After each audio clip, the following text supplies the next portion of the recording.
Robbie Williams Rewind. Welcome to Robbie Williams Rewind. We are the champions. I'm Matt. And I'm Lucy. And along with help from special guests, we take you on an in-depth rewind through the solo career of multi-award-winning singer, songwriter and entertainer Robbie Williams. So before we launch into the very special interview that we've got today, which you'll all know who it is from the name of the episode, we thought we'd just do a little thank you for the reception for the birthday episode that we did for Rob's 50th. Yeah, it's been great, isn't it? Yeah. People really loved that. Yeah, had lots of nice messages from people saying that they enjoyed it. I mean, some messages saying they weren't so keen on the results, but... Well, yeah. We won't elaborate on that. But yeah, so a special shout out especially to Gemma from the UK and Ethan's girlfriend from the UK and Katie from Melbourne, Australia, who left us reviews on Apple Music as well. Thank you for that. Thank you. We really appreciate the feedback. Yeah. So yeah, we've sort of been having a little bit of a break from the podcast since doing the birthday episode. Both been very busy at work. Yes. So it's quite nice that we've got a new episode for you. Been a long time coming, but we got it. Yeah, a very long time coming. He's a very busy man. So before we talk to Guy or play our interview with Guy, we'll just do a quick news roundup. So Soccer Aid, that's been announced that Rob is going to be a manager there on the 9th of June. Yep, confirmed. At Stamford Bridge, which is Chelsea. We've got our tickets. Yeah, we'll see you there if you're going. We'll have the podcast tops on, won't we? Yeah, probably, yeah. And he's going to be doing a gig in Gran Canaria on the 4th of July, which is Granca Live Fest. Ah, yes. That's 2 days before the Hyde Park gig. Let us know if you're going to that. We're not going to that one. Gran Canaria is a lovely place. Warm up for Hyde Park, I think. Yeah, I reckon. Yeah. And also, very excitingly, it's been announced that Lufthouse, including Robbie, will be performing at Creamfields on Sunday, the 25th of August. Yeah. We won't be going to that one. Don't fancy a trip there, Lucy? No. No. Dance weekend? No. I would. We're probably doing something else, aren't we? No, you're at Cub Camp. Oh, yes. Yeah. Far more important. Yeah, it's not really my scene, I don't think. I don't think I could handle it. I am a Cub Scout leader, that's why I'm at Cub Camp. Yeah. Just to clarify that. Yeah, it's not your scene, is it? No. But I'm sure they'll have a great time. Yeah, if you're going to see Lufthouse at Creamfields, let us know. Yeah. Be interested to hear how it goes. Also, Rob popped into LMA in London and Liverpool. So there's been a few videos shared of that. That was quite nice to watch, all the students getting excited to see him. Yeah. And with Ed Godridge, there was another piece of art called Harry. Oh, yeah. Which was at the Seeing Red exhibition at Phillips in London. We didn't get the chance to go and see that one. We're just too busy recovering from Amsterdam. But that looked like a nice big painting. I wonder if it's sold, because it was up for sale, wasn't it? Yeah, it's a price on request. Yeah. Big red, mainly red painting, wasn't it? With sort of black and white, I think. Yeah. Yeah. And very excitingly, Paramount in America announced that Better Man would have a limited release on the 25th of December, followed by a wider release on the 15th of January. Yes. But Paramount are the distributors in North America, so not exactly sure what that means for the rest of the world, whether it's the same release date for the rest of the world or whether that's just what they've decided for North America. I guess we'll wait and see. But at least we know it's towards the end of the year or early next year. Not going to release it on Christmas Day, are they? Well, the cinemas aren't open in the UK on Christmas Day, are they? No. That's an American thing. Why would you go to the cinema on Christmas Day? I find that really strange. It's different around the world, though, isn't it? But yeah, I might say maybe it won't actually be out on that day, but yeah, I'll be annoyed if America get it before the UK. Yeah, so same. We'll see what happens there. See what happens. There's got to be a premiere somewhere, hasn't there? Yeah. I would imagine. But yeah, the more we find out about that, we'll let you know. And a little side note, I've been enjoying seeing Joey from New Kids on the Block's comments on Rob's Instagram, and knowing that him and Rob have had a FaceTime chat and are now in a textual relationship. Rob is loving that. Joe is as well.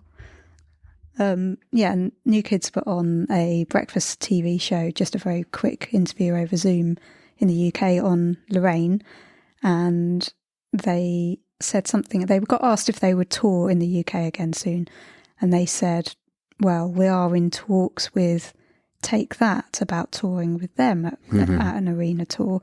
And then Joey was like, no, we were talking to Robbie. And then Donnie was like, no, I'm talking to Gary Barlow.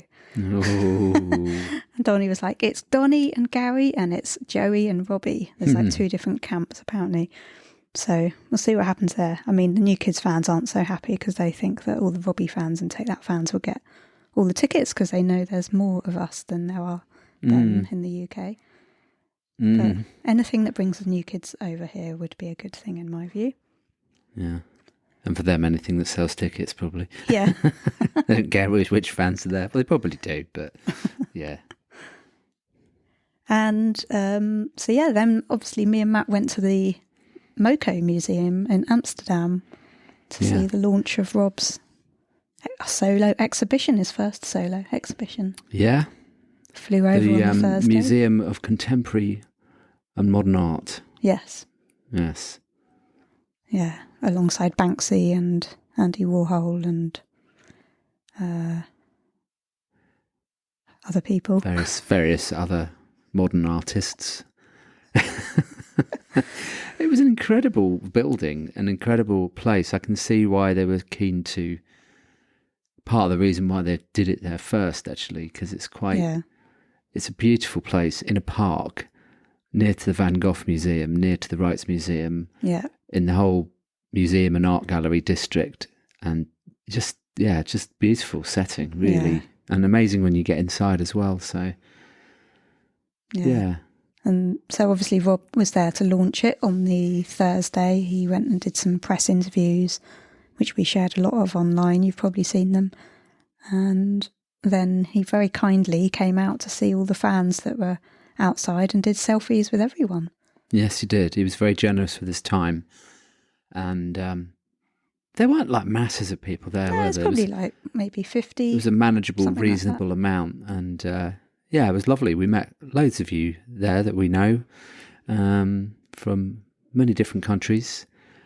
And it was a lovely day, wasn't it? And him coming out really, really made it. And, he said towards the end, after he'd done his selfies, he sort of stopped in front of us and said, I'm really enjoying, the comment section, keep it coming.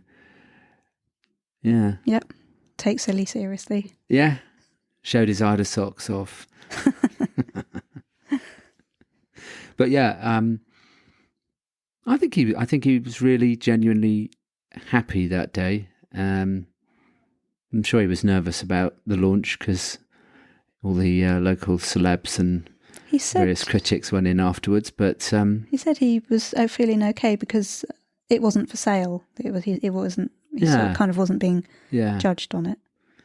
But it was a great day, and we went actually into the exhibition the next day and took a good look around. Yeah. And we actually did a video tour. We were allowed to. It was quite interesting, but we were allowed to do a video tour all the way around. Lucy enjoyed every moment of filming it with me. You kept trying to get me to say stuff and I didn't really know what to say. That's the idea, people don't want to just anyway. So we did a tour round. We're not art critics. No. So, don't expect it to be too highbrow. But basically, if you want to see the exhibition, spoiler alert, if you're going to see it somewhere else, because I believe it's coming to London in early July. Yeah, if the museum's finished in time. Yeah. But we have created a video walk around tour of the MoCo, of Robbie's exhibition. And if you go onto our website or onto our YouTube, I'm sure Lucy will put it on the socials as well. You can watch our video tour around Robbie's first solo art exhibition. Yeah. Oh, and we should also say who we met outside. Oh, Ed Godridge. We met some friends of the show outside. Ed Godridge. Yeah, that was really nice to meet him. He was Absolutely. lovely. Shout out to Ed. We had a lovely conversation with him. He was so excited for Robbie to have his art, his solo exhibition there and to be invited to go and see it. So, yeah, we had a really nice chat with him. Wearing his Brother Beyond cap. Yes. He said him and Robbie have got a thing going on with those. Yeah. Well, he sent Robbie the New Kids one. Yeah. And yes, we bumped into another good friend of ours and friend of the show, Dinosh Bennett, Rob's backing vocalist. Lovely to see Dinosh. Really was. And she stayed and had a really good chat with everyone outside. So that was really nice to connect with her. She looked so genuinely happy and excited to be there. Yeah. Yeah. Yeah, so that was nice, wasn't it? Yeah. And there were some Dutch famous people who obviously we didn't know. Our Dutch friends were explaining who some of the people were, but yeah. We didn't know who they were. But it was a select, small amount of guests, really, wasn't it? Yeah. It looked like quite an intimate sort of launch party. And it was a lovely weekend. We got to spend the rest of the weekend in Amsterdam, didn't we? Yeah. Touring around and enjoying the sights of the city. It was really nice. We did also pop into the Rijksmuseum on the Saturday. We did, very cultured. I found it a bit boring compared to the Moco Museum. Yes, it was. Yes. Well, it was, if I'm being honest. We obviously like modern art. Yeah, it's much better. Yeah. And now, on to the main event. This has been a long time in the pipeline, hasn't it, Lucy? Very, very long. We have been talking to Guy Chambers and his team for a long time. And some of the reasons why we couldn't get the recording in were some of ours, our busy schedules. Yeah. And then it would be Guy's busy schedule, and then we'd switch it, and then something would change. And so we've been working on this one for quite some time. So it was really nice to get this one locked into the calendar and visit Guy at Sleeper Sounds Studios. Really lovely to meet him face to face. I mean, we've met him before, but really lovely to sit down and have a good hour and a half going through questions and some of your questions as well. We didn't manage to get absolutely everything in. No, we had to cut back. Even while we were sat there, we kind of had to cut some questions out. Yeah, but hopefully we'll get to maybe do a bit more with him in the future at some stage. But hope you enjoy the episode with Guy. Today we are ecstatic to welcome an absolute legend, without whom it's unlikely Robbie would have celebrated his 25th year as a solo artist recently. The one and only, the musical genius, Guy Chambers. Hello, Guy. Hi, Guy. Welcome to the show. Thank you. Thank you. Thank you for inviting us here to the studios. So it's a pleasure. Yeah. As we're sure everyone knows, Guy co-wrote and co-produced Robbie's first 5 albums, from Life Thru A Lens to Escapology.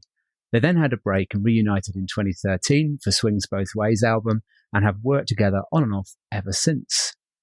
Guy's won multiple awards for his work, including 3 Brits, 4 Ivor Novellos, and a Q Classics Songwriter Award.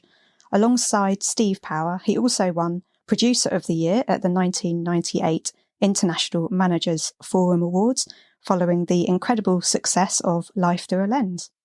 He's also worked with loads of other artists, including Kylie, Melanie C, Beverly Knight, Natasha Bedingfield, Anastasia, Kathy Dennis, Example, Julian Lannon, and Mark Ronson, and probably hundreds more. So, Guy, tell us about your background and how you got into music. My background was that my dad was a musician. He was in the London Philharmonic Orchestra. And my mother used to work for Decca Records. So there was a combination of classical sounds in the house with my dad practicing the flute. And my mum had a very big record collection, which she pinched from Decca. Lots of not-for-sale records lying around. So, and had piano lessons from the age of 5, classical piano lessons, and then guitar lessons from the age of 12 or 13. Right. Great. Mm-hmm. So your family were supportive of you getting into music? They saw that I had talent, and they encouraged it very, very much so. Wrote a string quartet when I was 11, and that got professionally performed by a proper string quartet. And then I wrote an opera when I was at school, and that got performed by the school. I was very, very encouraged to follow my dream. And how much did moving to Liverpool when you were 13 change your life in terms of your influences and the people that you met? Massively. Before that, we were living in the suburbs in Surrey. It was a bit boring. And the school I went to was a dump school. It was it was a very difficult school for me. And to suddenly be in Liverpool, when my parents said we're moving to Liverpool, for me, that was a dream, because I'm such a Beatle fan. I was obsessed with the Beatles as a child. I still am as an adult. Saw the posters on the way in. Yeah, I am absolutely obsessed with them. Anyway, it was a huge change, and Liverpool is and was incredibly vibrant culturally. So, you had loads of different venues, and I was in the theatre company, the Everyman Theatre Company, and there was great art cinemas, and it was so cheap, I think the buses, the cab, a taxi from the centre to our house was something like £2. It's just such a cheap city. It's not so cheap now, I don't think, but in the late 70s, early 80s, it was cheap. And what did you enjoy most about working with Carl Wallinger in World Party? He taught me a lot, Carl. Yeah. He had an extraordinary memory for songs. Yeah. So, it's other people's songs. Mm-hmm. So we did a lot of jamming in World Party, where we would just play for hours and hours and hours. And he would one Bob Dylan song after another, and then he'd play a Neil Young song, and then he'd play a Hendrix song, and obviously he knew every single Beatles song. So he had this treasure trove of songs he could sing. So it was very educational in that sense to play with somebody that good. And obviously lyrically, for your listeners, he wrote She's the One. Yeah. Lyrically, he was an extraordinary lyricist, and I think he upped my game in terms of making sure lyrics are as good as they possibly can be. I take lyrics seriously. I don't like throwaway lyrics or overly cliched lyrics. And I think I got that from him because he was very, very particular about words.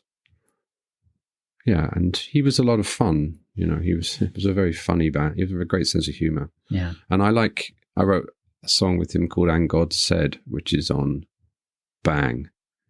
If your listeners listen to it, it's only really short. I think it's 30 seconds long, but it's a very funny track. And I think I got my love of funny tracks from him. And there's something that you can hear in the music I wrote with Robbie. No One Likes a Fat Pop Star is a good example of the sort of humorous tracks that we would do. I think I got that from Carl. Mm-hmm. Oh, that's interesting. Yeah. And then you left World Party and started your own band, The Lemon Trees. In 91, yeah. And obviously you're about to release Guy Chambers and the Lemon Trees album, Burst the Bubble, on the 12th of April. Well, I'm glad you know that. Yeah. So are you excited about that? I am. It's been a long time coming. It's been 30 years.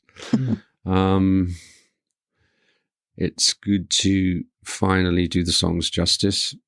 I wasn't happy with the first record.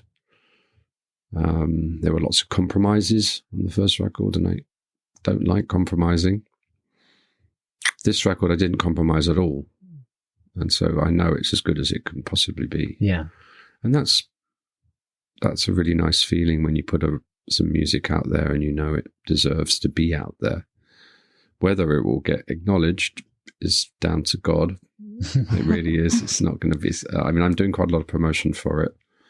I'm doing a gig in May in London. Oh. Right. Hopefully do some gigs outside London. I really hope so. But we'll see what happens. See what kind of response it gets. So I believe you re-recorded the tracks from your first album, but there are also some new songs as well. Yeah, no, it was so the first. Yeah, from my favourite songs from the first album, and we also made another album, the second album. Yeah, and that was the album that got us dropped. Yeah. So Lazy Days was on that album. Right. I thought that must be the case. Yeah, and Burst the Bubble was on that record. That's why the album's called Burst the Bubble. Yeah, there's about 5 from the first album, 5 from the second, or something like that. It's only 10 tracks. Okay. And the second album was a bit more progressive than the first. But actually, when you hear them now all together, they all seem to fit perfectly fine. And I thought it was important. I still know these songs are good, and just because they're 30 years old doesn't make any difference. Yeah. We'll look forward to the 12th of April. Oh, Yeah. Thank you. Yeah. Have you listened to the? Yeah, Yeah. definitely. Yeah. We'll listen to the ones you've got out. You like them? Yeah, Yeah. I like Dream Girl. Yeah. I like that one. Good. Thank you. So do Is I. that one from the second album? Yes, it was. Right. Yeah. Yeah. Yeah. I'm glad you liked it. And it's nice to hear the original lyrics from Lazy Days as well. Yeah. Yeah. Yeah. I like that version. So let's rewind to the start with Robbie. You met him through your publisher, Paul Curran, who knew Rob's manager, Tim Clark. That's right. What were your initial thoughts when you were asked to write with Robbie from Take That? I didn't really have any thoughts until he called me, and then he said he wanted to do dirty pop. And then I just knew I could do that. Mm-hmm. I knew what he meant. He didn't have to spell it out, Yeah. because he didn't spell it out. The call was he's not great on the phone. No. Rob, he's still not great on the phone. He just said, I want to do dirty pop. I'll see you next, whenever it was, Wednesday or whatever it was. And that was it. Put the phone down. Yeah. But I knew what dirty pop meant, which was, to me, was a combination of Oasis, Beatles, and yeah, Oasis and Beatles, I guess. And there's quite a big Who influence in the first record. Not that Rob was particularly a Who fan. I mean, he knew Pinball Wizard, but obviously he was also into hip hop. But you don't really get the hip hop influence on the first record. You hear that much more later on. Yeah. Mm-hmm. Yeah. Yeah. And so what were your first impressions when you, moving into Life Thru A Lens phase, when you met him in January 97? I believe you helped him move some furniture. He helped me. He helped, yeah. He helped came you, to my house, came to my flat in Archway. Yeah. And just so happened that morning we were moving a table into the flat, and he got out of the cab and immediately helped us. I thought, well, that's a good sign. Yeah. Yeah. But after doing that, he didn't talk. He literally wanted to start writing straight away. There was no small talk or let's put the kettle on or nothing like that. Mm-hmm. Just wanted to start writing. So we did. And South of the Border was written on that very first day. Yeah. And I remember when he said Cocaine Katie, I remember thinking, oh, that's good. He's got no fear. Yeah. And being courageous in pop music is really important. Mm-hmm. If you're not courageous, you will fail. Yeah. End of story. Yeah. And he was, because that lyric is one of my favorite lyrics by him. It's really funny. And it's a very profound song, South of the Border. The way he takes the piss out of the South, and still relevant now. Yeah. Yeah. You know, he was saying a lot in that lyric. I mean, obviously, I was a Southerner. I am a Southerner. But to me, I'm also an honorary Northerner. Yeah. Because when I did the Hillsborough record, I produced that. I got given keys to the city of Liverpool. Oh, that's nice. So I feel very, very attached to the North. Yeah. Even though obviously you can tell from my voice, I'm very Southern. But I'm part of me. I do have Northern roots as well. So I could relate to his Northern, and I loved his accent. I didn't try and encourage him to sing more American. Mm-hmm. He sounds very Northern on the first record, I think. And I didn't discourage that. I thought that was great. Yeah. It is. So you wrote South of the Border on the first day and Angels on the second day.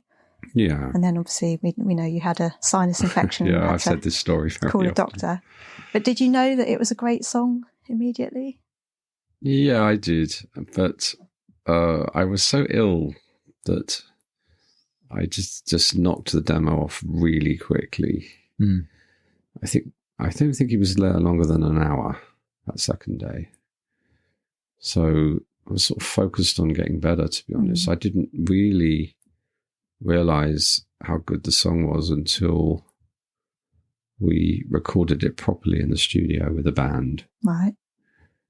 And then I got much more of a... And then when the orchestra went on, I think actually when the orchestra went on at Angel Studios, I remember he came to that session and we just both started crying. It was just it's like, wow, this is amazing. Yeah. And then we really knew. Yeah. Not on the Not day. when you first. He tells the story that he played it to a black cab driver. Yeah. Said it was your first number one, Rob. Which of course it never was. No. It's another Sadly. story. And what do you say to people who claim Rob had no part in writing Angels, or in fact any songs he's co-written? Obviously, the fans, I don't think the listeners of this show think that. No. But certainly it is said still occasionally, unfortunately. Is it still said? Yeah, you do still see idiots on Twitter saying things like that. Really? Well, I'm lucky I don't read Twitter ever. So. Well, I was there, so I know how much he contributed to every song we wrote. Yeah. And I know that the fact that every song is 50-50 is correct and right. Yeah. That's all I'll say. They're all 50-50 splits. Yeah. Yeah. There's no 35, no 25-75 to me. Yeah. It's all 50-50. And he, without his gift for melody and lyrics and his humour and the way he looked, his unique way of looking at the world, those songs would not have been written. Yeah. End of story. Yeah. Absolutely. So you've said that you were the responsible one in the partnership.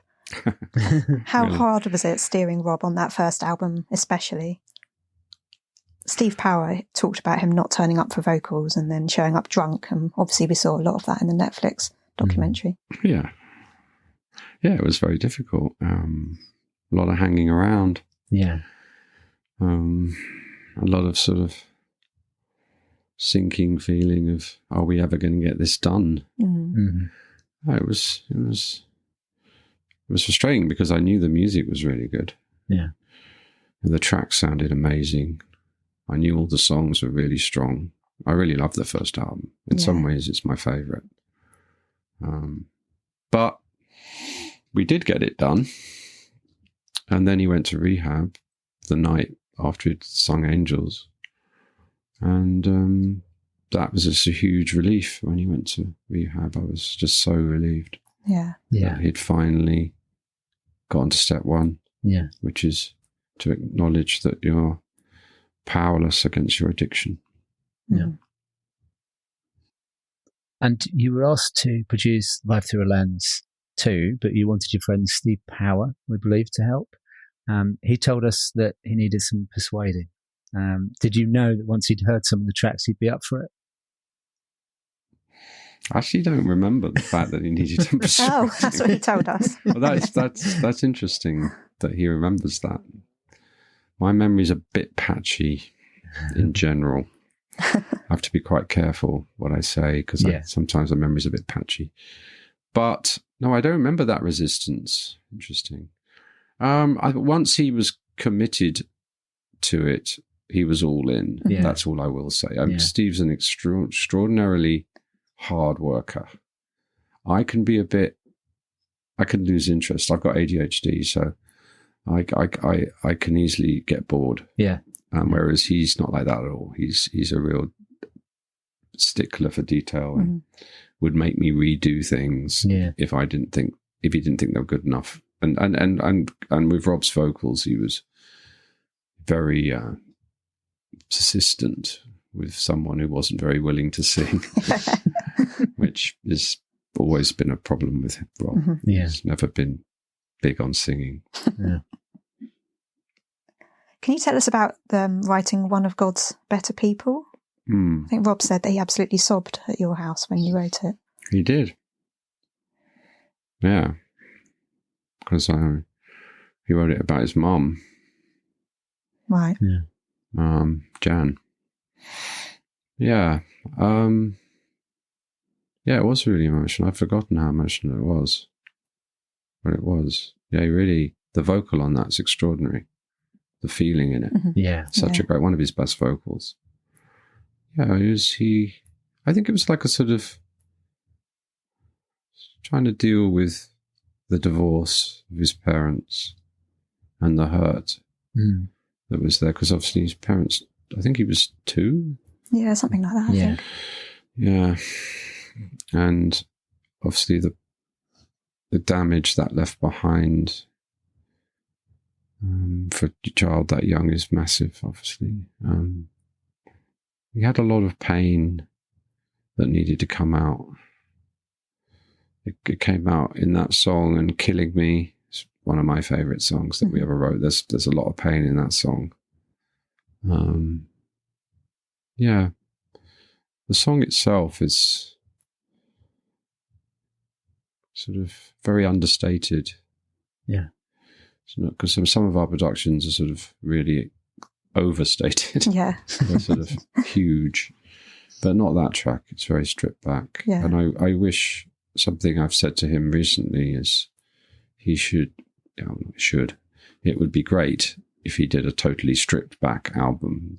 I would love to hear him in a sort of Johnny Cash, just acoustic, just a piano, very, very simple. Yeah. That's what I would really like. Yeah, That's the sort of record I'd like to do with him. Yeah. He's never done that, I don't think, has he? Not a whole album. At the minute, he's not ready to do that, but maybe at some point he will do that. I hope he does. At some point. Yeah, we hope so. Yeah. So what was it like playing at the Albert Hall for the first time in 1998? And then Glastonbury. We'll go on to that. I was there at that one. You were at the Albert Hall? I was in Glastonbury. Oh, okay, great. The Albert Hall was very exciting. Because the view from the stage is extraordinary. I don't particularly remember the show, I'm afraid. I remember going up on the roof with my then girlfriend, and I remember that being very exciting. The view from the top is just ridiculously great. I think I remember him being very nervous, having enormous amounts of nervous energy, but a lot of our shows, he was tremendously nervous. Yeah. And would have like 16 Red Bulls before going on stage. And it was quite difficult to handle his nervous energy. Do you get nervous? Not really. Not on the level that he does. Right. No way. But obviously I'm not the star. Yeah. I was either playing the guitar or sat at the back with the key. You know what I mean? I was the musical director, so there was some pressure and everything going right with the band, but the band was incredibly well rehearsed. Yeah. We had an amazing band back then. Mm-hmm. Yeah. And then what was it like stepping out onto the stage at Glastonbury? Do you remember that? We were definitely nervous for that show because we were supporting Blur. And there was a feeling that maybe Blur fans wouldn't like Robbie Williams' music. Yeah. So we were definitely, you can see in the documentary how nervous everybody is. Yeah. And I was definitely nervous for that show because that was huge. And I knew it could, if Rob sensed that the audience didn't like him, it could have. Yeah. I just know, because I know how unbelievably sensitive he is. Yes. It could have gone another way. Yeah. I'd been to Glastonbury a year or two before that, and so I'd sort of seen the good, bad, and ugly side of the crowd. I know that the main stage crowd can be a little bit, but I being in that crowd on the day, it was just unbelievable. The feeling of just love in the crowd was just palpable. It was something else. It really was. I mean, the crowd were just completely with him. So, yeah. The sun coming out when Angels started, that was quite something. I remember that. I remember thinking, wow, God really is on our side, Yeah. which he was and is. Listener Michelle asks, was there a moment you realised Rob was going to go stratospheric? She's read that you knew Angels would be a hit, but she means an instant when you realised how much of a star he would become, or maybe it was a gradual realisation. And she also wanted to add that she loves it when you talk about Rob's skills as a lyricist, which you've done a lot, because she thinks Rob doesn't get the credit he deserves. Okay. It's a big question. I think I realised how good he was. Well, I hate the word star; it's so overused. But when we did the very first tour of England in September, what was it? October 97. 97, that first tour, which was just so much fun because we were doing universities and clubs. I realised from the very first gig, which was Watford, which was only half full, actually. That was like a sort of warm-up in a way. I realised as soon as we played on stage, well, actually before then, actually, we were doing televisions before that. We were doing TFI Friday, Top of the Pops. Yeah. And he was so good on TFI Friday, for example. We did Old Before I Die there, and we probably did Lazy Days on TFI Friday, maybe. And he was so good on stage and so unbelievably charismatic, and you could just see the effects he was having on girls. And that I knew that would only grow as soon as the music really got appreciated. So yeah. So maybe those early TVs I knew, actually. Right. Yeah. The very first one, which was, I'm pretty sure the very first one was TFI Friday. Yeah. The Old Before I Die. Yeah. Which is on YouTube. It's a bit of a bad copy on YouTube, I noticed, for some reason, which I don't know why. Doesn't need to be. Yeah. So staying with Life Thru A Lens, the 25th anniversary edition was released with some demos and a couple of unreleased songs. Can you tell us a bit about Red Lights, which contains the bridge from She Makes Me High? Not really. No. I don't think I wrote Red Light. Oh, okay. Okay. I think he wrote that with someone else. And it wasn't good enough to be on the album. So. No, obviously. Do you think we'll see any other albums receive the same treatment in the future? Because the I've Been Expecting You 25th anniversary has already passed. So what a surprise. We'd like more. Yeah, well, unfortunately, those 5 albums, I think the first 6 are owned by Universal. Yeah. And yeah. They own the masters, don't they? They do. Yeah. Hence Rob re-recording his songs. That was the reason he did it. Right. So I don't see much cooperation going on, I'm afraid. That's sad. Sadly. But it's nothing to do with me. No, of course. I understand. So moving on to I've Been Expecting You. With the Lemon Trees, the record company wouldn't release the second album because it was too different from the first. How much pressure did you feel creating I've Been Expecting You after that eventual success of Life Thru A Lens? Well, the thing was, we started writing I've Been Expecting You the summer of 97. As soon as he got out of rehab, he wanted to write all the time because he had so much energy. So we wrote No Regrets, for example, that summer. And then we went on holiday to Jamaica in January 98. Wrote Grace, Karma Killer. So we were writing we just kept writing. Yeah. We were always writing. You know, back then, I don't know if you remember, but when a single came out, there would be at least 3 extra songs or maybe more. Was it? Sometimes 4, yeah. Sometimes 4. So we always had this demand for a tremendous amount of extra tracks. So we were just writing all the time.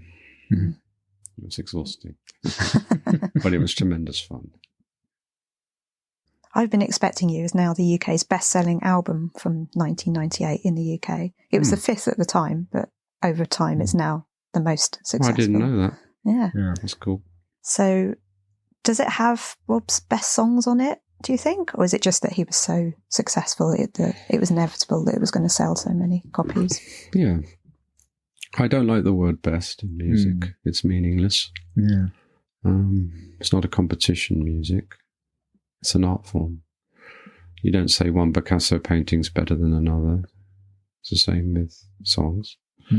But that second album, this is, it's a strong record. It's very varied. I think the sound did progress, but I tried not to make it too different from the first because of the mistakes I made in the Lemon Trees. My favourite songs on that album were definitely No Regrets. I love that song. Yeah. What else is on there? I like Karma Killer. Yeah, same. I like Phoenix and the Flames is on that one. Yeah, and that's a very underrated Robbie song. I love that song. Sadly, doesn't perform it anymore. No, he not should. keen on it, is he? No. But that's okay. It's his show. Yeah. And Steve Powers said that you didn't want Strong to feature on the album, but he told you it was a single. So why weren't you keen? You don't mind sharing? At the time. At the time. At the time. Maybe I didn't. Maybe I thought the lyric was too personal and not universal enough. Right. I think it might have just been that. Right. Yeah. Yeah, get it. Because obviously Angels is a very universal lyric and that's one of its powers. Yes. Strong, no one else would write a lyric like that. It's just completely unique to Rob and his humour. Yeah. And I wasn't sure if everyone would get that. Yeah.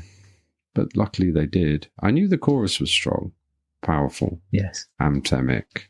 Yes. I also was maybe a little bit concerned that he was saying to the world, you think I'm strong, I'm not, you're wrong. I wasn't sure if that was the right message to put out there. Yeah. But, he was this artist talking about mental health way ahead of it becoming the huge topic that it is now. Yeah. But he was already signaling to the world that he was struggling. Yeah. Yeah. We can hear that on the first record, a song like Killing Me. Yeah, that vulnerability does come through. Incredible vulnerability from the word go. That obviously now Lewis Capaldi, Adele, everyone's talking about how vulnerable they are now. But I think at the time it wasn't so much, you weren't getting that from a Blur or Oasis. No, definitely not. Well, not, you did from Blur later on, but not right then. No.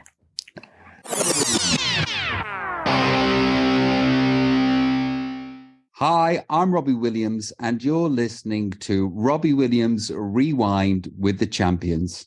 So Karma Killer is one of my all-time favourite songs. And we love that he performed it in Stoke. I thought it went down really well.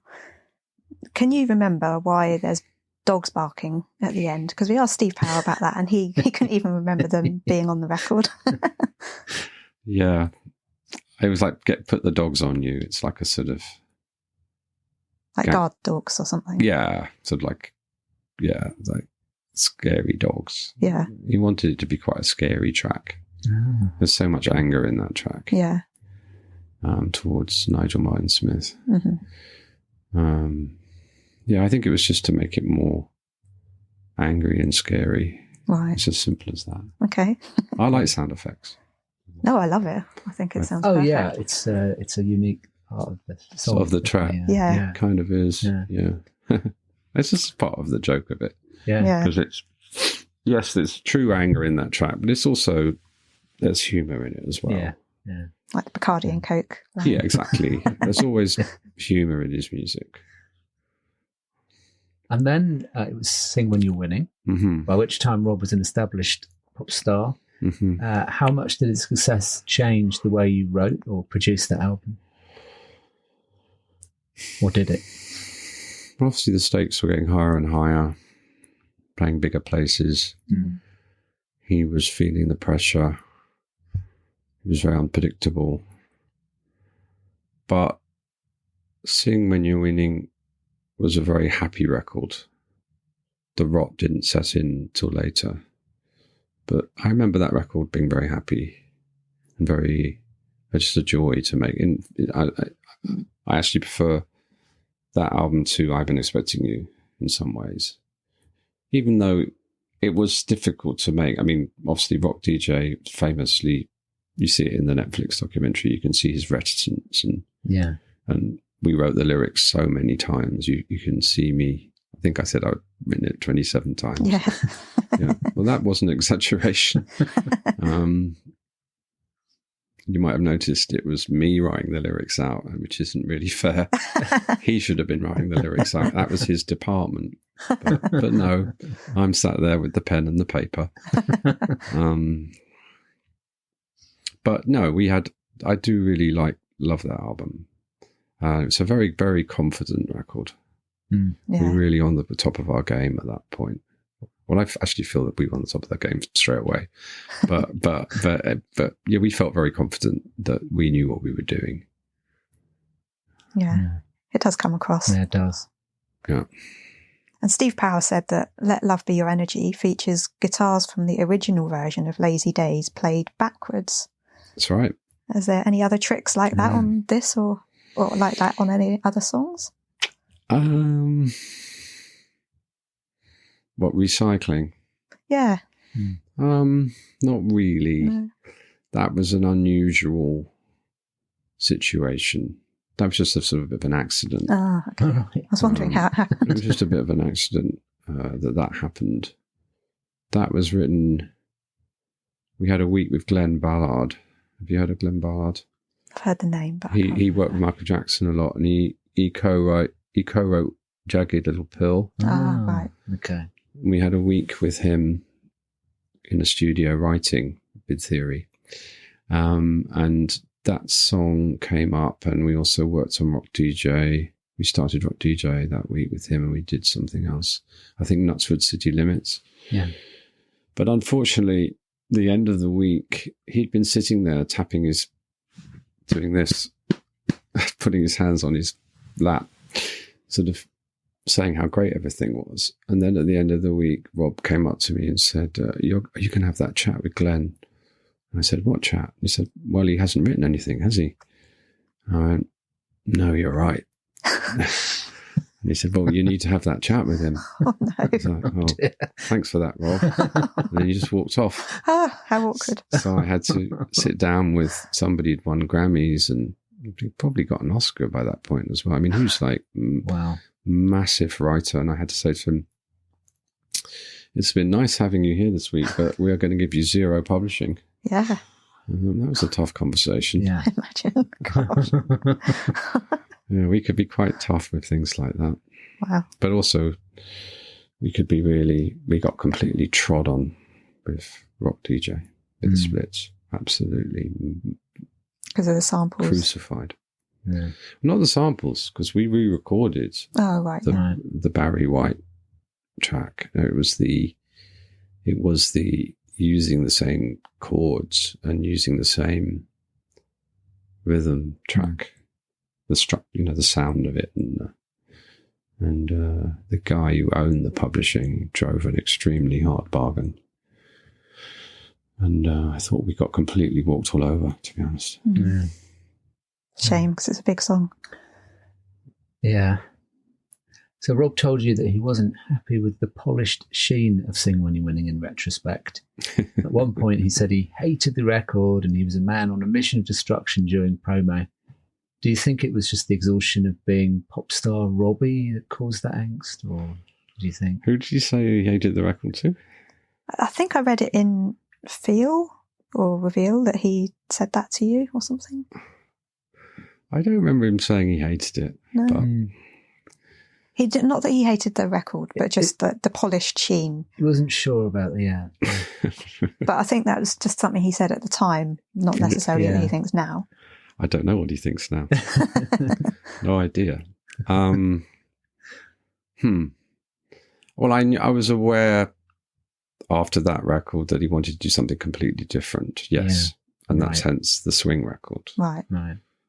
But I I'm not. It was around that time when he said he wanted to disband Robbie Williams as Yeah, it was. Yeah. But I wasn't sure if it was before the swing record or after it. It might have been after it, I think, or around that sort of time. Yeah. Yeah, when he moved to Los Angeles, basically, he said he wanted to no longer be Robbie Williams and be something else. Yes. And that's when things really started getting tricky. Yeah. That probably had a big part in his feelings for everything. I mean, yes, Sing When You're Winning is a polished, shiny pop album. Yeah. But I love the sound of that record. I do as well. As did, how many did it sell? I mean, it did 9 platinum or something. Yeah. I mean, it was massive. Yeah.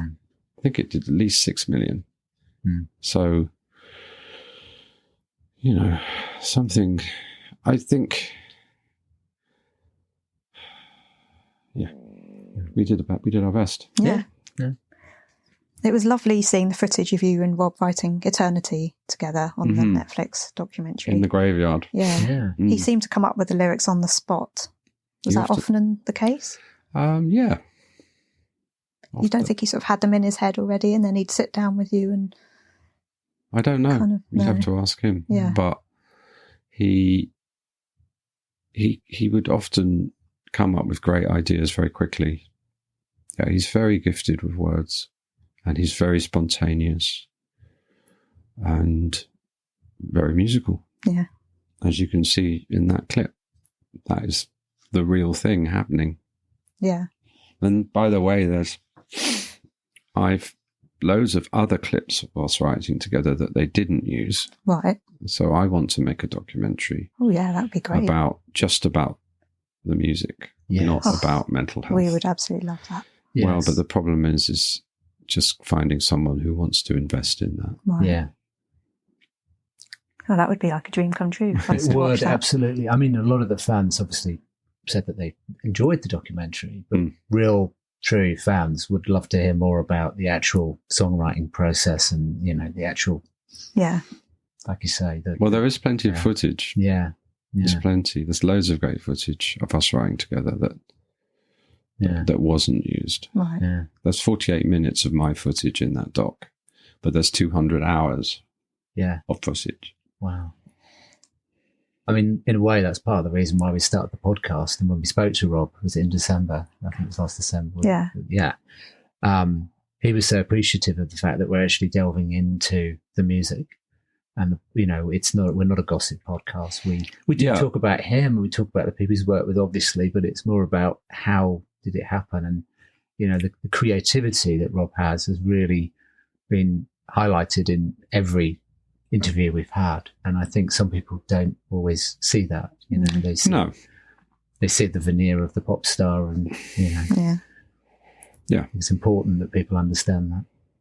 So, It is. That'd be amazing if you could make that happen. Well, it's getting someone to fund it. Right. Yeah. So another broadcaster to say, oh, that sounds like a nice idea. Yeah. Somebody has to sit with the footage. Right. Yes. But I'm 100% behind it. I think Rob probably would.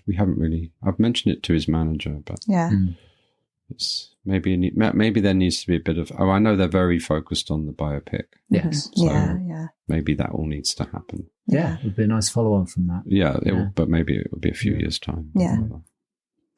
So we also love Kylie.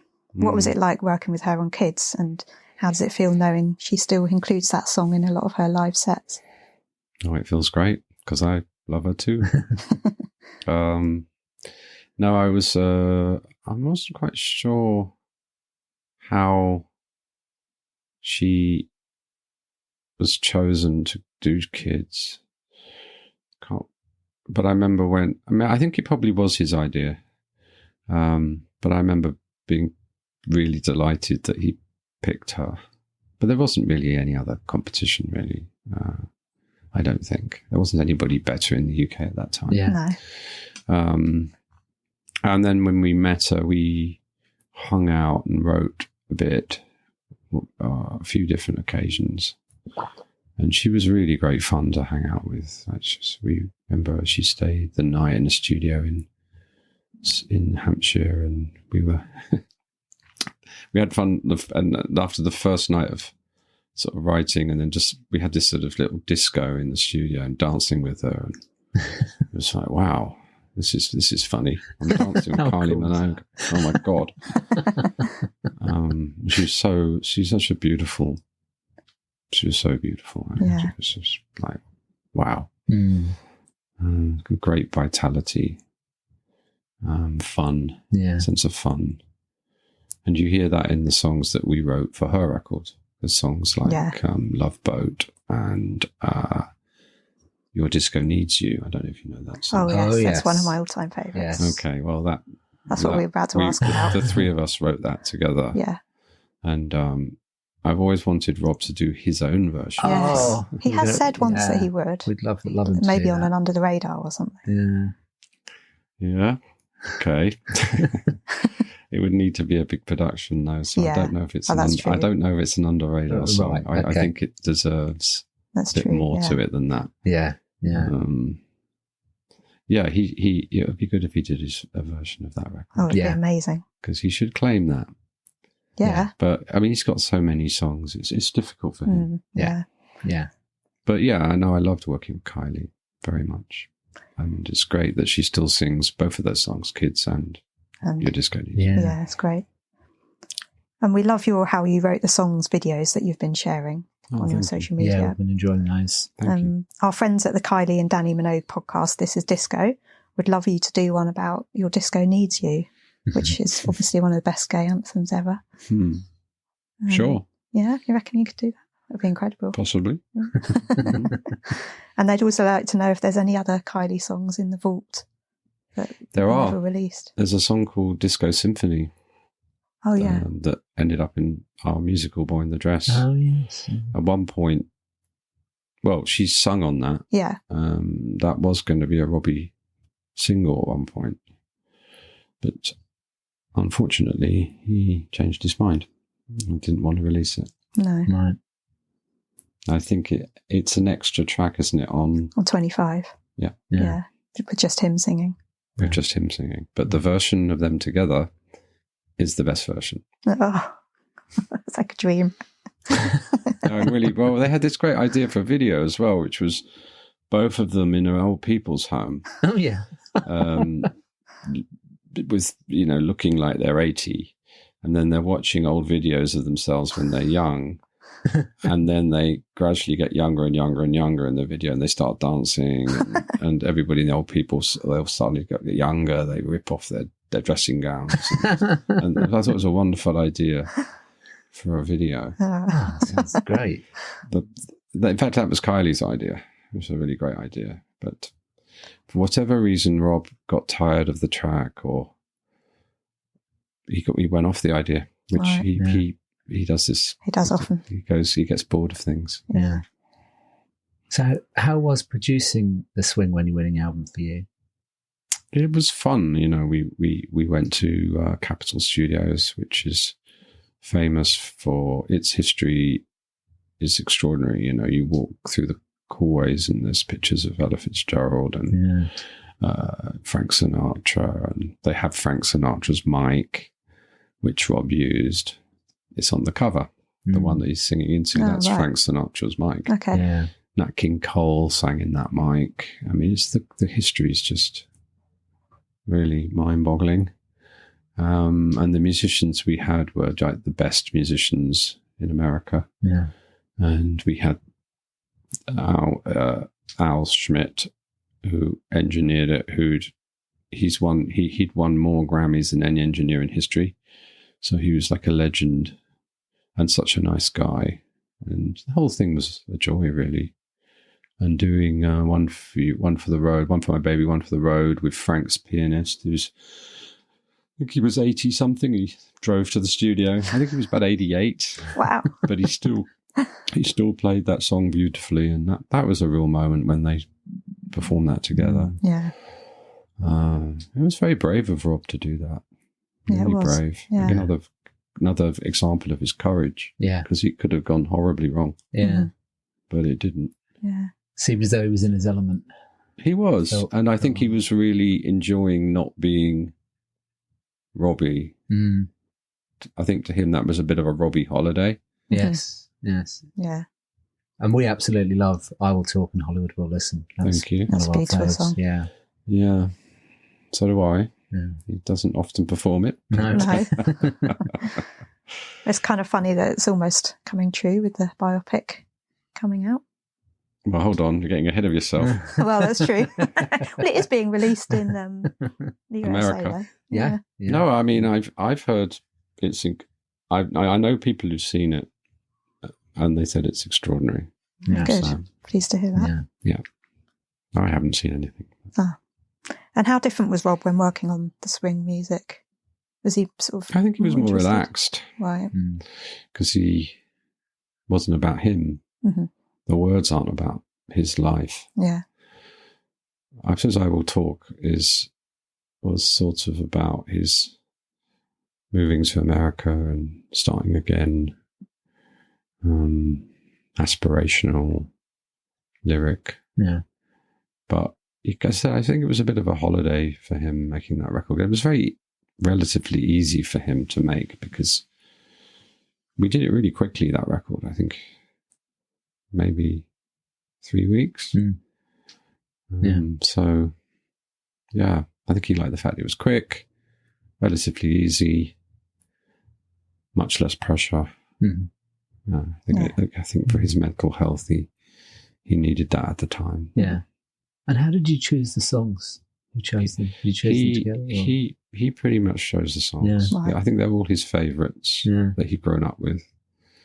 Yeah, I don't really remember choosing the songs. Yeah. I was more involved with Swing Both Ways. Yeah. Yeah. So moving on to Escapology, the UK's best-selling album of 2002. Feel is an outstanding song and one you've both said that you're still very proud of. An opera singer recorded vocals for it which weren't used. Is that what's sometimes played at the beginning during gigs? It is that. Ah, Well okay. spotted.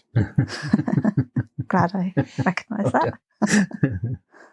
Yeah, we decided at one point the opera singer sang over the solo section and in the last chorus. But what we realised that once we put the slide guitar solo on, there was no space for anything else. And also an opera singer at the end was just a bit distracting. It was one of my... Didn't always get decisions right. I would try things out and they didn't always work out. Yeah. But you know, in the end, that session was useful for his live concerts. Yeah. It wasn't a waste, actually. No, it still sounds great when you hear that live. No, it's super dramatic. It's like is. haunting. You know what's coming. Yeah, no, it's super dramatic. So there was a reason to do it. Yeah. In the end. And the tension between you and Rob on Escapology is well known. Obviously, it's evident in the Netflix documentary. What would you like to say about that period? How was it watching it back and how do you feel about it now? It wasn't an easy watch, No. obviously.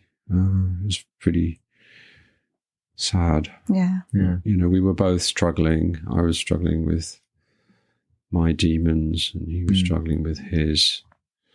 We weren't really talking, you know. Yeah. We weren't really talking.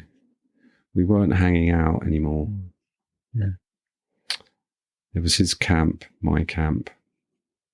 It was a real shame. So there's a lot of sadness that it broke down to that extent because obviously there's still really good songs on that record. Oh, yeah. Yeah, absolutely. I mean, it's not a bad record. It was a real struggle to make technically. Did Steve Power tell you how difficult it was to make? I can't really remember exactly what he said about it. I think he said he just sort of powered through and tried to just keep everything on track. Did he say something like that? Which he did brilliantly. Yes. Yeah. But we had technical problems with that record. Like the studio we used had terrible problems with monitoring meaning the speakers. And it sounded horrible in there. Oh, no. We just couldn't tell if anything was any good. I put the speakers on the floor at one point. We just didn't know what was going on. So it was like being in the dark. It was a very dark record, full stop. I mean, it was lots of dark forces around, and Rob's management were very focused on his record deal. Yeah. Yeah. So that was a big subject of conversation, was, we went to see such and they've offered this much and blah, blah, blah. And it sort of became a big topic. The money was just getting absolutely huge. And I think it was distracting. Mm-hmm. And, well, that on top of the fact that we weren't getting on, and he thought that I didn't respect his songwriting outside our songwriting. Yeah. So that was a big negative for him. Mm-hmm. So we've all heard about the difficulties that arose between you, especially over Come Undone. Yeah. And it's still one of Rob's most popular songs. And how do you feel about it now? You like it now? Of course I like it. Yeah, I mean, I could see when I was playing live with him, I could see how important it was for his fans and for him. So yeah, I grew to like it. Yeah, that's good. And apparently How Peculiar was a stream of consciousness that came out of Rob's mouth during recording with no pre-written lyrics, done in one take. Correct. Do you remember that? Wow. I do. Because they're kind of insane lyrics, aren't they? We were actually meant to be playing him a mix of something, I forget what it was, but luckily I had a beat that I wanted to play in, which is the beat that you hear on the record. I had just had a loop ready for anyway, and I just plugged my guitar in and off we went, and that's what came out. Wow. Oh. The whole song was done like that. It was unbelievable. And it was a stream of consciousness. Wow. And it's quite something. He was very excited. That's all I can say. Me and My Monkey is a big fan favourite. Mm-hmm. Can you tell us any more about writing that? Yeah, it was inspired by being in Las Vegas when we were doing promotion in America. Right. Yeah. And we stayed at the Mandalay Bay Hotel. Yeah. It's mentioned in the lyric. It's a story of what happened to him in the Mandalay Bay Hotel. Okay. That's it. And, his monkey, that's his shadow. Yeah. That's his demon, Yeah. which he's always had. Yeah. Mm-hmm.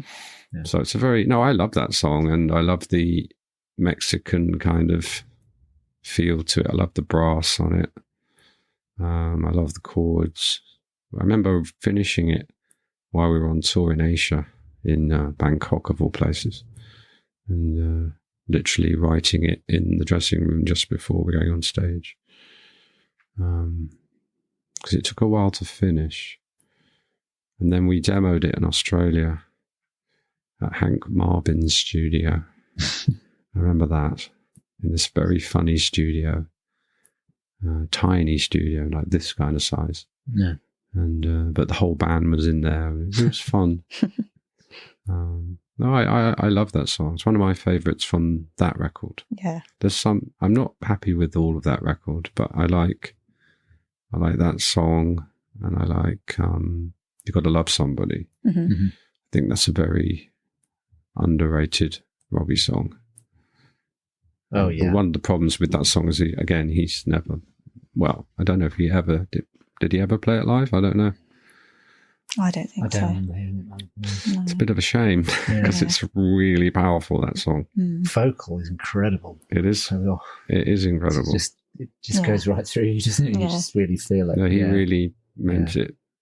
Yeah. So Rob included your song Blasphemy on Reality Killed the Video Star. Hmm. And when asked at the time, he said you were mates again and there were no bad feelings. Hmm. And you stayed at his house and tried writing together, but it didn't work. Hmm. Is the Wanted's Let's Get Ugly from that period? Or was that from somewhere? Yeah, no, it's from that period. Yeah. Yeah, because there's a version of him singing that Oh. with Gary Barlow. Oh, didn't know that. It's a really cool version. It's way better than the Wanted version. Mm-hmm. Oh, Again, he didn't want to release it, which is a bit of a shame because I think that song's really good. Yeah, it It's is. a great sample. Anyway, we'd become friends, and it was nice that he used Blasphemy, because Blasphemy was the last song we wrote before the split in 2002. Mhm. So it was a nice squaring the circle kind of thing. Yeah. And I think it's a good song. I mean, it's a powerful song. It's sort of about the bad atmosphere that was going on at the time. Mm-hmm. Yeah. What was it like playing with Rob on stage again at his Take the Crown show at the O2 in 2012? It was emotional. Yeah. And I was very nervous being on that crazy stage. I don't remember the stage. It was very unusual. In the round. Yes. In the round. Yes. That's right. Yeah. I remember thinking, wow, this is weird. People Wow. everywhere. People everywhere, exactly. And I hadn't been on stage since 2002. Oh. Yeah. So it was Oh, wow. a bit of a shock. Yeah. But it felt good, even though I could see he was struggling with being a performer still. Yeah. Yeah. And had you already started work on Swings Both Ways by then? Or No. did that come later? Later. Okay. Right. No. We started work on that in January 2014. Right. And you wrote Go Gentle, which is one of my all-time favourites. Good. One of mine too. Oh, it's a beautiful song. Had Rob's working style changed since you had last written with him? Yeah, I'd say so. He was a lot more distracted than in the early days. His laptop had become a big part of his life. Quite hard to get his attention. So in that first day of writing together, it was really, really difficult. Yeah.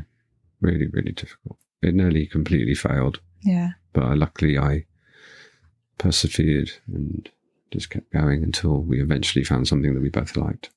But he rejected a lot of ideas before that I'd come up with specially for him. Right. But for whatever reason, they weren't good enough or whatever.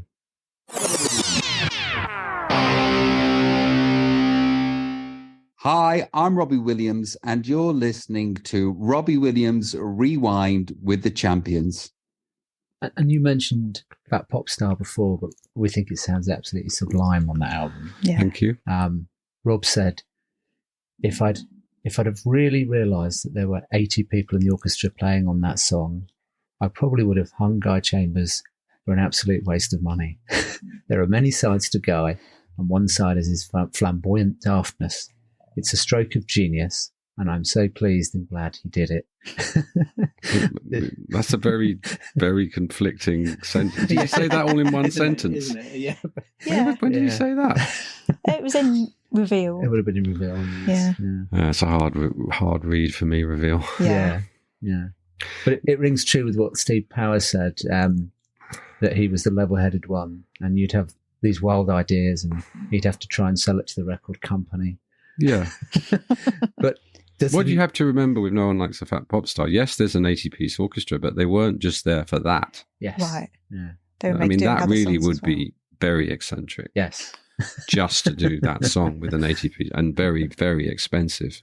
Yeah. But, we would do like 4 songs in 3 hours. So we probably did Go Gentle, Fat Pop Star. We probably did Distract Swing Both Ways with Rufus Wainwright, and we did another song. We didn't just. Yeah. So it wasn't just for that song. Yeah. No, I mean, yes, I can. Yes, I can throw. I can be flamboyant. Yes, there's part of me that is very grandiose, and I do get carried away with things. I mean, that is a ridiculous song, I know. Yeah, but that's what makes it brilliant. Oh, it's incredible. Incredible. Yeah, I remember when we performed it on the Swing Both Ways tour. It was a highlight of the show for me. Yeah. It really was, when he was hung Yeah. in the fat suit. Yeah. And I miss that side of his humour. Yeah. But that side. He's got many sides to his humour, but I thought that was a wonderful show, that show. Yeah, it was. It was great. Yeah. I hope he does. He's got plans to do another one. I think he wants to do another swing tour. I'm sure That he would will be great. at some point. A listener to the podcast, Silka from Germany, asks, when the first Under the Radar was announced, Rob said you thought he was mad for not releasing those songs on a proper album. Well, we thought it was the most amazing gift for the fans. Yeah. Which of the Under the Radar songs do you think should have gone on an album and made it big? I'd have to look at them. Okay. I'd have to get my phone. There's a lot. My favourite is All Climb On. Okay. Yeah, Love that's a that good song. There's another one, though, that... Hold on. I mean, I like The Edge. Yeah, that's beautiful as well. The Pilot, strong. National Treasure's really strong. Yeah. On that one. And then the second one... I haven't got any songs on the second one. You've got No Fucks and Indestructible on. Oh, I like No Fucks. Yeah, we love that. Yeah, one. oh yeah. That's one of your That's a old times. favourite. I think that Definitely. could have been a single. Yeah. If we'd... You got to remember that when we did the singles, we always prioritised the singles over the album track. So if I'd fully prioritised that song, it would have gone a whole level up from where it got to, but we never really finished it. I mean, it's a demo basically, you know. So Doesn't it's sound like a demo to me. well, to me that's a demo compared to what it could have been. Right. Right. Okay.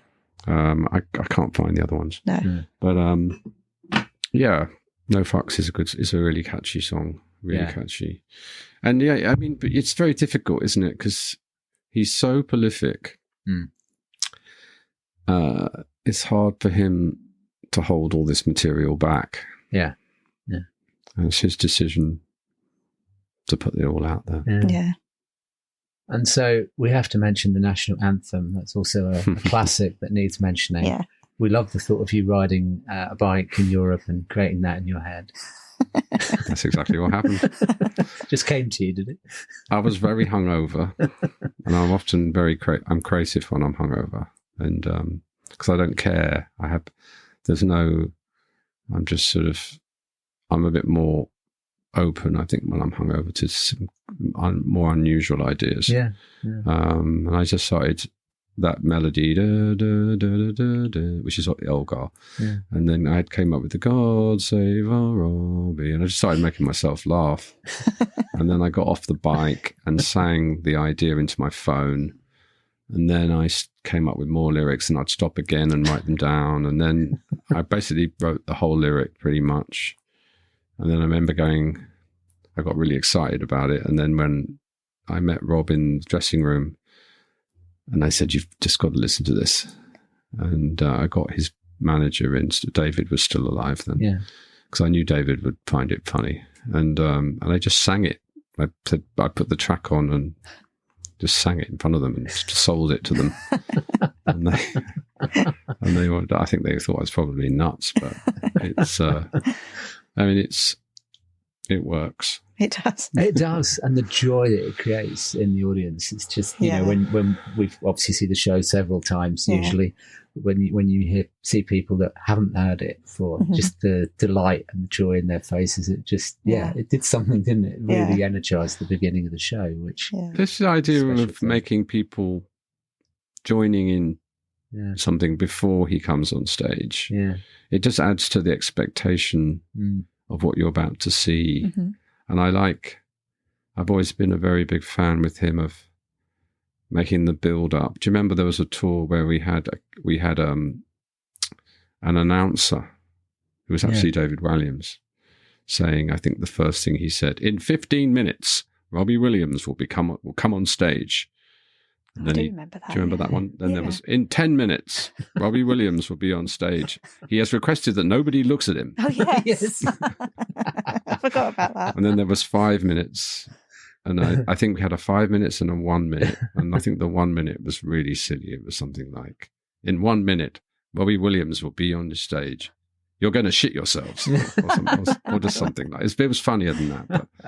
But it was, and that's when because I'd known David for years, and I remember him coming to my house and recording those, and it was really funny. But we've always, I think with him, his star power is such that you can really work on getting that expectation up before he even gets getting the build up going. Before he finally appears. I'm a big fan of that. That tease. Oh, definitely. And then moving on to the heavy entertainment show, I've heard you say that Prokofiev is one of your favourite composers. I know Party Like a Russian started with this song title, but when did you get the idea for using Prokofiev's sample? When did that come to you? We were looking around for Russian music. Oh, okay. It's as simple as that. And I guess that is probably the most famous, one of the most famous, from Romeo and Juliet's Dance of the Capulets. Yeah. And I just thought it might work. And then Richard Flack, who co-produced that record, he's brilliant at finding loops that would go for something that's quite unusual, because the feel of Party Like a Russian is quite unusual, because it's swung, da da da da da da da da da, and that's quite an unusual groove these days. But it worked. I mean, that track took forever. I think we worked on it for at least 6 months. Oh wow, maybe longer. It was such a pain in the arse, and the lyric got rewritten and rewritten and rewritten and rewritten, and it was painful, but it's what I really love. The track it's such a shame that it can't be performed anymore. Yeah, it is. I find that's really sad and annoying because it's a killer track. Yeah, it really is. And the video is, I'm in the video. Yes, we've noticed. We like that. That was a wonderful shoot. It was just, I love that video. Yeah, it's very eye-catching. Yeah, he's brilliant in it, and all the dancers, and it's got that humour and bravado, and it's got Hatfield House swag. Yeah, it was Hatfield House. I mean, I love that video. There's some really good videos around that time, and the heavy entertainment show video with the boxing is extraordinary. And again, that has a sample of that Serge Gainsbourg sample on that track. Which we were lucky enough to get permission to use without being crucified this time. That's good. And you've co-written with Jewel in the past, and she's credited as a songwriter on David's song. That's right. Was this a song that you wrote together that Robbie later joined in on? Yeah. So it existed before. Funny enough, when it was written with Jewel and a woman called Cara de Guardia, when I came up with the melody, I was thinking of Rob, but at that time we weren't in contact, so I couldn't actually send it to him at the time. So I did this compromise song, which wasn't very good, with them. And I remember saying to her the following morning, I want to take the music back. Oh. And she went absolutely bananas. She did not like that. She got very angry. And so it was funny when I did finally play it to him many, many years later. He could see what a good melody it was. So that's why there's a split. So it's unfortunately, because it took the melody, even though it was my melody, not theirs. That's not how it works with song. You have to credit everyone. Right. Yeah. So, yeah. And then the Royal Shakespeare Company asked you to compose the music for The Boy in the Dress. You felt you couldn't do it alone, and as Rob's first passion is football, you asked him to collaborate. Will it ever reach the West End as planned before COVID? I think you had 2 new songs planned for it, didn't you? So I thought we were going to change elements of it, and we are working on it. We are going to be working on it again soon, because there is somebody who wants to put it on now, finally. Oh, great. It might take a while. It's going to be put on somewhere, a provincial theatre initially, and then it will tour, and then hopefully it will end up in the West End. Right. But it won't be next year. It might be the year after next. Yeah. Oh, that's good to know. We loved watching that. Yeah, we enjoyed that, didn't we? It's a great show. Yeah. It was a really great show. It's a shame that it was meant to go into the Savoy Theatre the year that the pandemic happened. Yeah. But obviously everything stopped. But we've also written another one. We've written Gangster Granny as well. Oh, that's what we were about to ask. We were going to ask you about that. Yes. Yeah, which is just as good as Boy in the Dress. Just as good. The songs are really great. That's the last time I really wrote with Rob, apart from the Felix cat advert. Oh, yes. We love that coming on when we're watching telly. It's good. One of our listeners, Angela from Scotland, asks, what's your favourite Robbie album? Um, Do you have one? yeah, I think probably Life Thru A Lens. Yeah. Yeah, that's one of my favourites. Yeah. I also really love the Heavy Entertainment Show album. I think it's a very, very strong record Yeah. because it's so varied and eccentric, and we were really getting on great making that record. Yeah. We really, really got close again. Yeah. So I like Swing Both Ways is a really lovely, look into his campsite. Yes. Um, Especially in the Vegas show, yes. yes. Yeah. The Vegas show, which was great fun. Yeah. And what made you come up with the reorchestrating Rob's songs for 25? Did you enjoy reworking your old hits? Not really. No? It was too much like hard work. It was a lot of work. Yeah. And it was extremely hard because the original records were so good. Yeah. So beating them or even matching them, very, very difficult.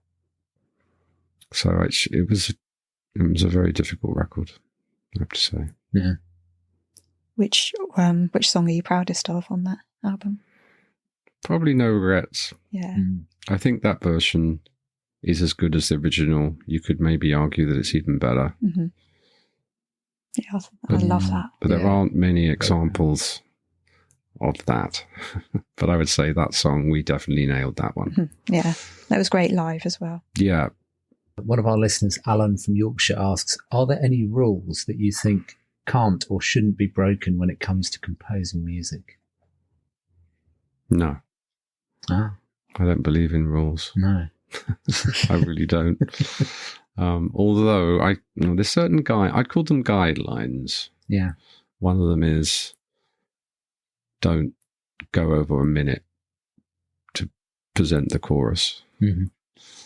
Don't go over 4 minutes if you possibly can. Although Angels does.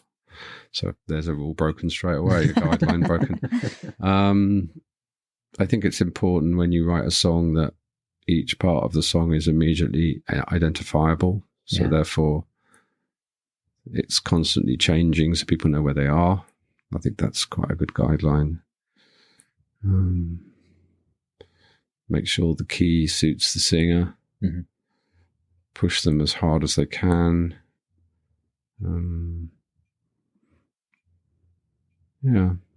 Make sure that people can... when we were working on the albums, we'd play, especially in the early days, we'd invite random people into the studio, right, and play tracks to them. And if you can see it in the documentary, you can see girls in the studio. They're just random people off the street or from the local pub. And we would just ask them back and say, can we play our record to you?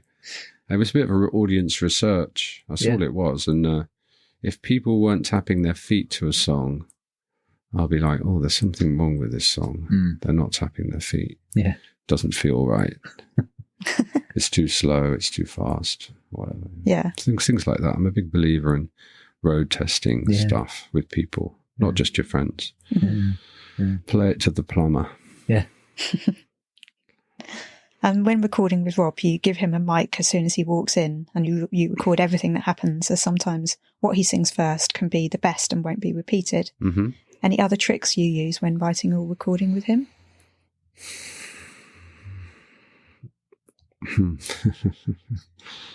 Well, in the early days, we would have a pretty girl in the studio sometimes. Yeah, Steve Powell mentioned that. Steve did mention that. That's more likely to keep him there longer. Making him focus. He would show off, basically, to this woman. And that was a trick. That doesn't apply now, but back then. Try and... I think the biggest thing is just being 100% ready when you walk through the door to get it done as quickly as possible. Because you've always got very limited time with him because his attention span is so short. Yeah. Yeah. So we'd be very ready. And to say, record everything that he does. And the first time, Feel, that's his first time. The vocal on Feel is the first time he sang it. Yeah. Because it couldn't be bettered, apparently. Is that right? No, we tried to get him to sing it again, but he couldn't get it as good as the first time. Yeah. So Ruben from New Zealand asks, are there any B-sides that you're particularly proud of? Songs like Ugly Love and Come Take Me Over don't get enough credit in his opinion. I like, there's a song called Toxic. Oh, yeah. That's a that great I song. really like. I think that's my favourite B-side. Right. Yeah. Love that one. Yeah. Jocelyn from USA asks, where do inspirations for songs mostly come from?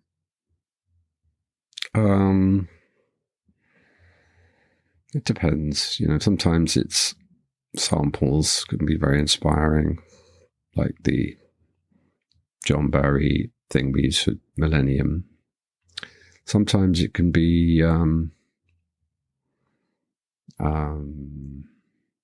with Eternity, that was written about a holiday and beautiful time, trying to sort of say, be grateful for it. Mm-hmm. Yeah. It was a sort of prayer, really, a great gratitude prayer. That's what that song is, saying how much you are grateful for that time that you had. Because we did have a very lovely, well, it wasn't strictly speaking a holiday. I mean, it was a writing holiday. Yeah. Right. In the documentary, there's actually lots of footage of us writing on that holiday. They didn't really use that in the documentary, but I just used the Jerry bits. yeah, exactly. But there's also, yes, she was there, but we were writing a lot. Yeah. As always. What else? Well, be curious. I think curiosity is so important. Be curious in what people are saying, what is going on in the world. I'm a big believer in recharging your cultural batteries. So, when I'm on tour, I will always be going to art galleries and getting inspiration from paintings or sculptures or museums. I haven't done it for a while, but I'm a big believer in cultural, being cultured. Yeah. Basically. Yeah. And Silke would like to know if there's a song you underestimated, how popular it would eventually become. Come On Down.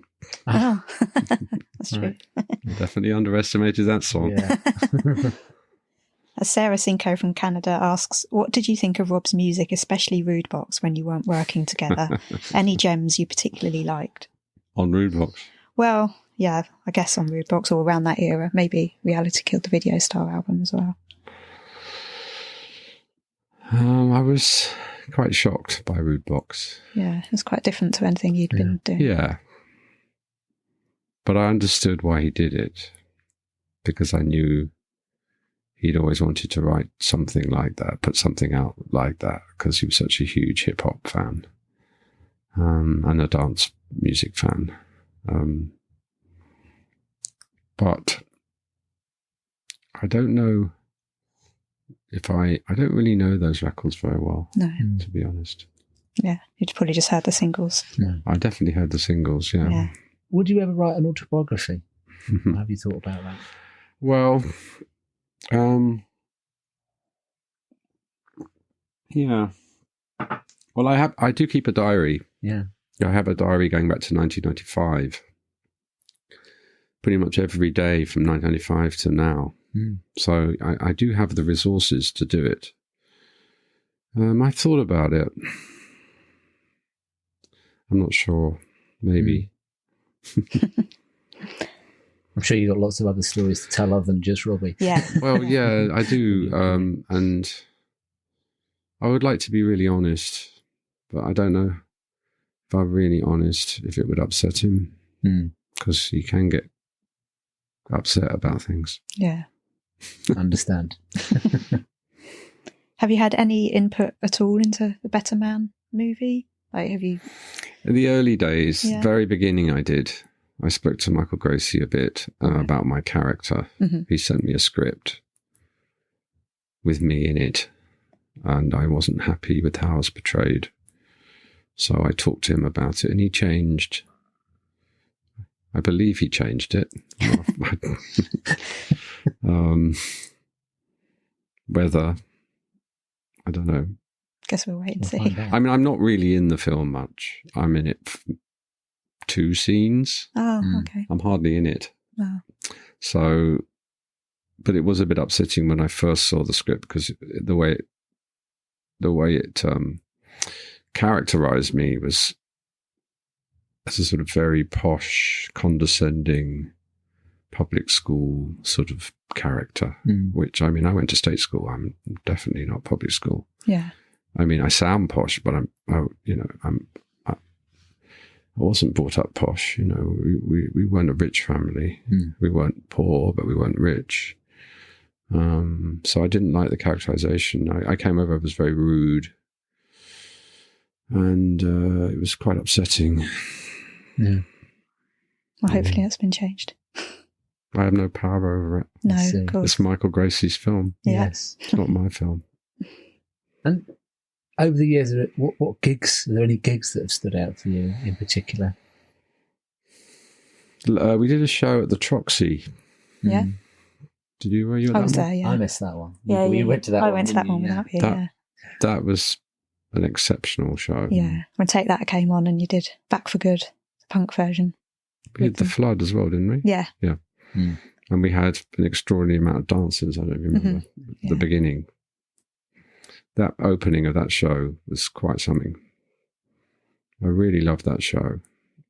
Loved the London Palladium show we did. That was a really great show. Yeah. The Swing Both Ways tour. No. The Swing Both Ways tour was a nightmare. I don't even want to talk about it. It was just awful. Oh, dear. Because he was very ill. But the Swing tour was. No, I mean, sorry, I'm not. It's the Heavy Entertainment show where he was ill. No. Oh, yeah. The Swing Both Ways tour was a lot of fun. I really enjoyed that tour. And I suppose the last gig I did with him was in Hamburg with an orchestra. Oh, yeah. Oh, wow. That looked amazing. Yeah, no, that I did enjoy that show, and it was a nice final thing to do.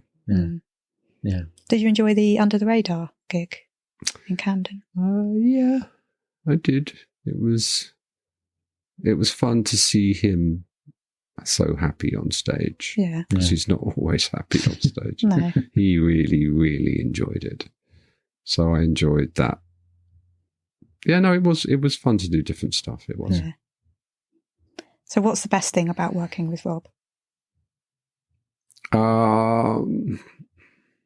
Is that word best again? Oh, sorry. There's the lots most of, interesting thing. He is. You know, he's an extraordinarily complex, interesting, funny, confusing, annoying. He's a very complex human being, so you never know what you're going to get. Yeah, it's very unpredictable. So it was always constantly interesting, never boring, always surprising, and we, with maybe a couple of exceptions, I think our strike rate of quality is very high. So I always knew that something good would come out of whatever we wrote. I don't think there's many bad songs. Yeah. Well, the bad ones didn't get released. And yeah, so I'm proud of the catalogue, and we definitely were soulmates for a while. Yeah. This is a tough final question. But if you could rewind to a highlight in your career and relive it, what would you pick?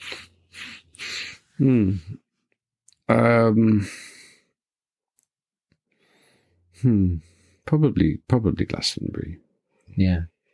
Because I haven't done Glastonbury since, so I might never do it. So I guess, yeah. Glastonbury was amazing. It really was. I think you'd go back to them as well, wouldn't you? I would. It was incredible. Absolutely. It was a game changer, a turning point. Yeah. So what's next for you and the Lemon Trees? Putting this album out, Burst the Bubble, and I am doing a show in London in May the 12th, so 13th, May the 13th, and doing a video for it, doing a video promo, and hopefully doing some more shows, hopefully. I'm working on a film at the moment for Universal Pictures and animation. Oh. I'm working on another musical with someone else. We start work on that September. Working with Matteo Bocelli, producing him. I'm pretty busy. Yeah.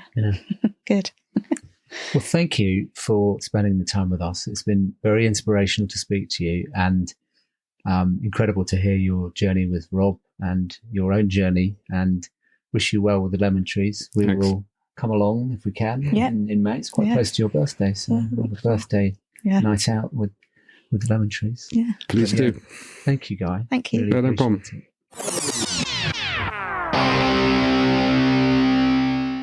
Hi, I'm Robbie Williams, and you're listening to Robbie Williams Rewind with the Champions.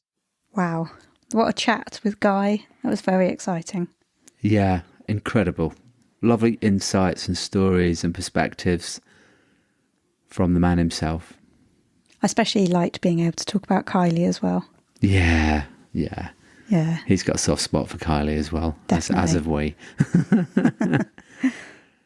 Yeah, it was really good. I really enjoyed being able to get all those questions to him, and hopefully one day he might wish to come back. We'd love it if he would. We would welcome him back, definitely, onto the show. Yeah. Lots. We had pages and pages and pages more that we could ask. Pages. Yeah. So really sorry if you sent in a question and we weren't able to include it, but we tried our best. But I think we covered the key questions, the key points. Yeah. And a couple of difficult, challenging moments as well. And it was very nice of him to entertain that and talk about some of those more challenging moments. But really lovely chat with Guy. Yeah. I mean, we weren't out to get him kind of thing. We're not like a journalistic podcast trying to scoop the dirt. We just wanted to make sure we'd covered everything and keep it nice and friendly. Yeah. And some more things on the way. The musical that they've written. Gangster Granny. It's exciting. Yeah. So the work lives on, the work continues on. Yeah. So we've got more coming up as well. Yeah. More plans. Mm-hmm. Yeah. Hopefully we'll be coming to you next with an interview with Rich Scott and Scott Ralph. Fingers crossed. We've got a date scheduled, so you can look forward to that soon. And also someone else we've got lined up too. But we'll keep quiet on that until it actually happens. Yeah. They're all very special, but we've got coming up. Yeah. Just say that. Okay, thanks for listening. Bye. Bye. Robbie Williams Rewind.